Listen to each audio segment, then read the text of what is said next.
হ্যাঁ সব মূলা একরকম হয় না।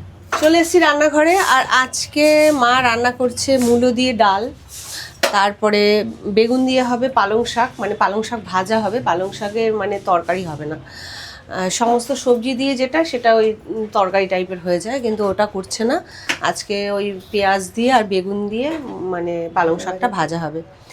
আর চিকেন হবে, মায়ের জন্য ডিম হবে।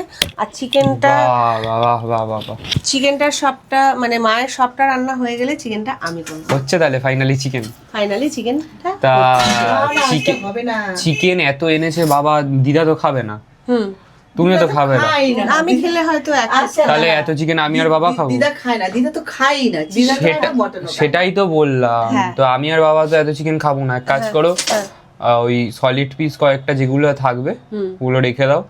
ওই আগের দিন যখন চিলি চিকেনের ভিডিওটা ছেড়েছিলাম ওখানে অনেকে জানতে মানে দেখতে চেয়েছিল যে আমি কিভাবে করি চিলি চিকেন, তো ওইটা কায়দা দেখো, ওইটা তাহলে দেখিয়ে দেবো। মানে কায়দাটা দেখো, মানে চিকেনের ঝোলও খাবে প্লাস আবার চিলি চিকেনও খাবে, মানে বন্ধুদের কথা বলে মানে কয়েকটা ঠিক আছে, করতে হবে না, করো না।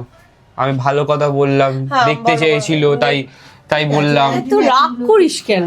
ঠিক আছে করো, যাও যাও রান্না করো, যাও রান্না করো। ঠিক আছে, ও যখন চাইছে। হ্যাঁ, আর মা ওই ধনেপাতা ছাড়াচ্ছে, দেখো ধনেপাতাটা ডালে দেওয়া হবে, তাই তো?